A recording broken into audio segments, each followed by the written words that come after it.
चलो दोस्तों देखते हैं संख्या पद्धति प्रश्न से स्टार्ट करते हैं हम लोग। संख्या पद्धति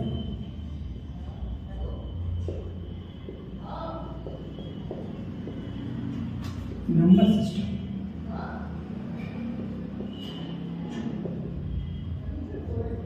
नंबर सिस्टम में आपके पास कौन से क्वेश्चन बनने वाले हैं आप ये देखिए। बनने वाले हैं आपके पास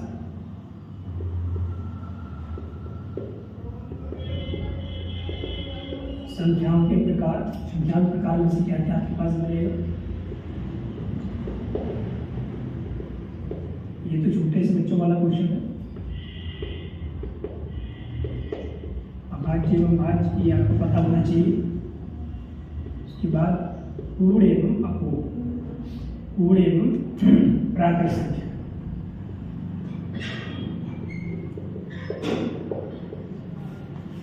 इतनी संख्याएं आपको पता होनी चाहिए। सम विषम भाज्य अभाज्य प्राकृत के रूप में। अब सम और विषम क्या है? सम और विषम एक बार हल्का से रिवीजन करते हैं। सम और विषम, सम का सीधा सा मतलब है सम वो संख्याएं, वो सभी संख्याएं जो संख्याएं 2 से विभाजित हो जाएं वो सारी कहलाएंगी क्या? सम, यानी कि 2 से विभाजित।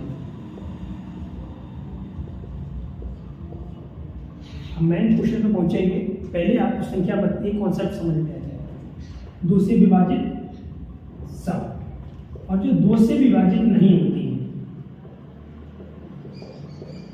जो 2 से विभाजित ना हो क्या कहलाएंगे? विषम। इसी प्रकार से आपके पास क्या है? भाज्य और अभाज्य।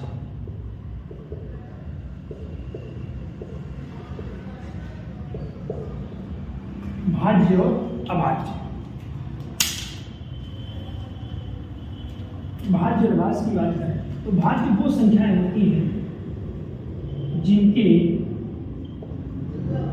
2 से अधिक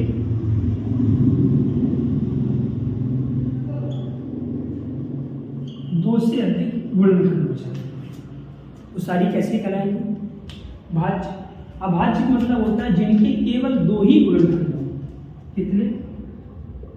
2 ही गुणनखंड। और 2 कौन कौन से हो?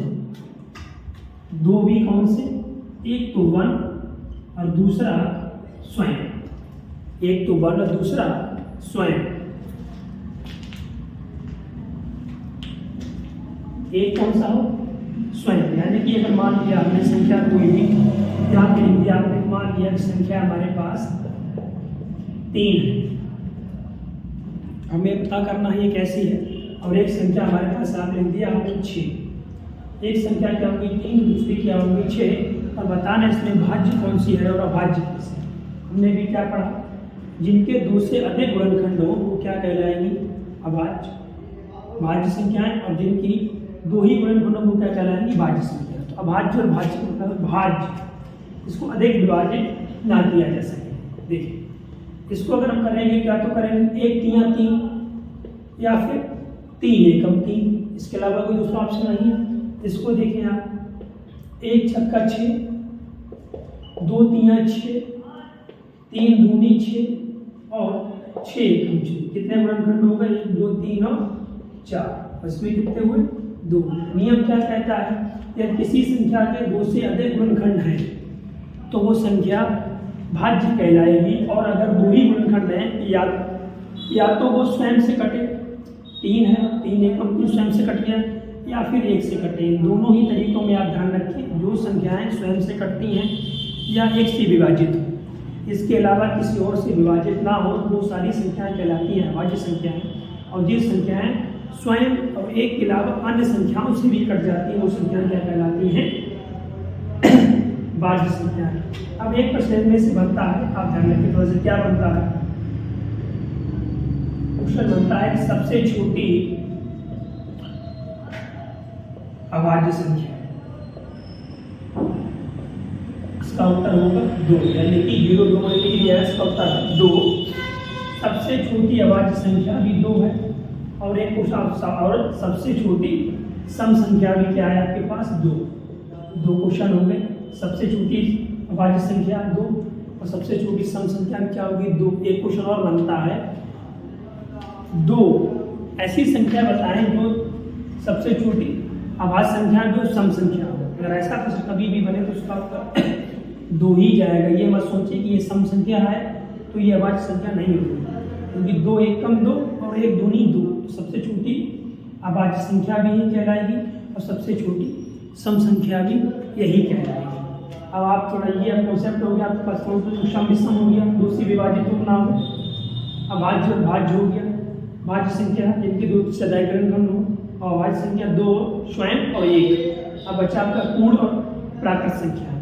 पूर्ण संख्या और प्राकृत संख्या में बहुत ज़्यादा डिफरेंस नहीं है। डिफरेंस क्यों नहीं है? प्राकृत संख्या माने जो हमें प्राप्त हुई है वो कहाँ से लेके चलेंगे, 1 2 से लेके कहाँ तक, अनंत। यानी कि वो सभी संख्याएं जिन्हें हम गिन सकते हैं, 1 से लेके अनंत तक जाने वाली सभी संख्याओं को कहेंगे प्राकृत संख्याएं। और फिर बचा क्या है, पूर्ण संख्याएं। फिर क्या है, अगर 1 से लेके अनंत तक प्राकृत संख्याएं हो गई तो पूर्ण संख्याएं कहलाती, ये भी सोचेंगे। तो अब देखो उसके लिए ज़्यादा डिफरेंस नहीं, थोड़ा सा कॉन्सेप्ट एक दिमाग में रखें कि 1 से लेके अनंत तक गए हैं, क्या इसको हमने 0 में काउंट किया है? नहीं। और अगर जब हमने इसको 0 काउंट नहीं किया तो ये संख्या पूर्ण कैसे हो गई? और कहते हैं कि 0 के बिना संख्या कैसी है, अधूरी। तो इन्हें अगर पूर्ण बनाना है तो इसमें क्या जोड़ना पड़ेगा, 0। अब यहाँ से कौन सी पूर्ण, अगर 0 से लेके 1 2 0 से लेके अनंत तक, अगर 0 से लेके अनंत तक हम जाते हैं तो हमारे पास कहलाएंगे पूर्ण संख्याएं। और अगर 0 को छोड़ के जाते हैं 1 से लेके तो क्या चलता है हमारे पास, प्राकृत संख्याएं। एक क्वेश्चन आपके पास बनेगा, ध्यान रखिए कौन सा बनेगा, कि क्या सभी पूर्ण संख्याएं प्राकृत संख्याएं हो सकती हैं? तो सभी पूर्ण संख्याएं प्राकृत संख्याएं हो सकती हैं कि नहीं, या फिर सभी प्राकृत संख्याएं पूर्ण संख्याएं हो सकती हैं? सभी प्राकृत संख्याएं पूर्ण संख्याएं हो सकती हैं क्योंकि इसमें 0 काउंट नहीं है, लेकिन सभी पूर्ण संख्याएं कभी भी प्राकृत संख्याएं नहीं हो सकती, क्योंकि पूर्ण संख्या में 0 काउंट होता है जो कि प्राकृत संख्या में नहीं होता है। कॉन्सेप्ट याद रखें, अगर थ्योरेटिकल क्वेश्चन बना तो क्या बनेगा, सभी प्राकृत संख्याएं पूर्ण संख्याएं हो सकती हैं, मगर सभी पूर्ण संख्याएं प्राकृत संख्याएं नहीं हो सकती। क्यों? क्योंकि ज़्यादा में से कम हो सकता है, कम में से ज़्यादा नहीं।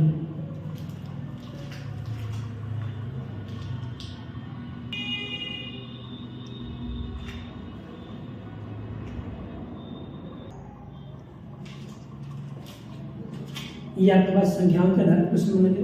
अब अगले जो प्रश्न बनने वाले हैं वो हमारे पास है किससे,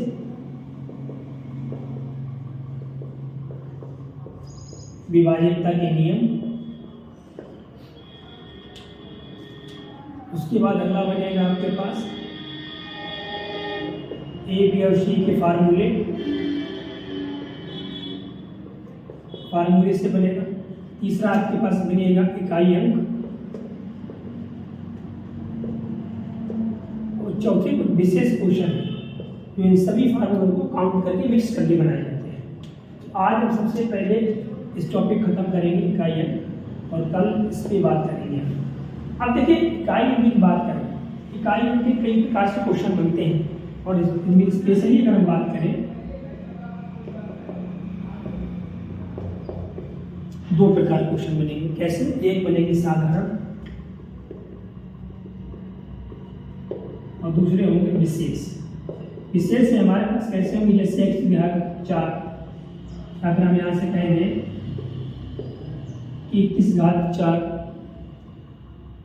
इसके इकाई अंक बताओ, ये किस प्रकार का क्वेश्चन। जैसे साधारण में क्या आ जाएगा, 25 गुणे 30 गुणे 35 या 51, इसमें इकाई अंक बताएं। इसमें क्या बताएं, इकाई अंक। और देखिए जब हमारी बात इकाई अंक की चल रही है, जब हमारी बात इकाई अंक की चल रही हो तो हमें यहाँ से मतलब भी इकाई अंक से ही होना चाहिए। अगर आप आसान समझिए थोड़ा सा, जब हमें इकाई अंक की बात कर रहे हैं कि निम्न में से इस संख्या का इकाई अंक क्या बनेगा, या फिर ये जो समीकरण दे रखा है इसको हल करने के बाद हमारे पास इकाई अंक क्या प्राप्त होगा। जब इकाई अंक की बात करें तो क्या जरूरी है कि हम 25 गुणे 30 गुणे 51 करें? नहीं करना चाहिए। और अगर आप करते हैं तो भी इकाई अंक निकालेंगे। देखिए भाई 25 गुणे 30 करेंगे तो भी आप इकाई अंक निकालेंगे, और अगर मैं सीधी सीधी आपसे बात करूँ कि इकाई अंक की बात है तो इकाई अंक देखें, तो इकाई अंक कितना होगी 5 0, यहाँ से क्या हो गया 5 गुणा 5 गुणे 0 बराबर क्या है 0। अगर यहाँ की 0 है तो सभी को पता है किसी भी संख्या में अगर 0 को गुणा करते हैं तो आंसर क्या आता है 0। अगर मान लो यहाँ पे 0 नहीं होता है तो, और यहाँ पर हमने मान लिया, हमने यहाँ पे क्या होगा मान लो यहाँ पे हमने ले लिया 2, यहाँ पे करें अगला क्वेश्चन देखिए 351 352 365। ये बताएं इकाई का अंक क्या है। या फिर दूसरा क्वेश्चन हमने आपके यहाँ लिख दिया आपके पास,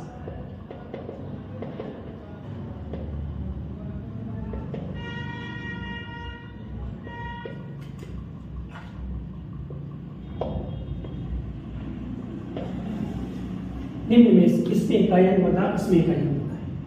अब आप क्या करेंगे, इकाई अंक की बात चल रही है तो आप पूरे सवाल को छोड़ दें, पूरे सवाल को भूल जाए, केवल इकाई अंक ले लें 1 2 5 1 2 5 5 दूनी 10, 10 की क्या होगी 0, और जब 0 में किसी गुणा करते हैं तो क्या आएगा आंसर 0। इकाई अंक क्या होगी आपके पास 0। यहाँ की बात करें इकाई अंक की बात चल रही है, इसका मतलब क्या होता है ब्रैकेट हो, जब दो संख्याएं दोनों ब्रैकेट हो और बीच में कोई चिन्ह ना लगा हो, इसका मतलब क्या होता है मल्टीप्लाई यानी गुणा। तो हमें क्या करना है यहाँ से, हमें जब इकाई अंक की बात चल रही है तो हम यहाँ पे इकाई अंक क्या है 1, यहाँ पे क्या है 9, यहाँ पे क्या है 9 और यहाँ पे क्या है 9, बाकी सारी संख्याएं भूल जाए। 9 एकम 9 और 9 ने 81 की भी क्या है 1 और 9 एकम 9, इकाई अंक क्या हुआ आपके पास 9। अब बताएं क्या परेशानी है। सारे सवालों को हमें सॉल्व इसी प्रकार से करना है। जब बात इकाई अंक चल रही है तो जो भी चाहे गुणा हो, चाहे भाग हो, चाहे प्लस हो, चाहे माइनस हो, इन सारे केसेस में हमें केवल इकाई अंक को ध्यान रखते हुए सवाल को सॉल्व करना है, ना कि पूरी संख्याओं को सॉल्व करना है। ये आपके हुए कुछ साधारण वाले सवाल। अब हम बताते हैं कि घातों के इकाई अंक कैसे निकाले जाते हैं।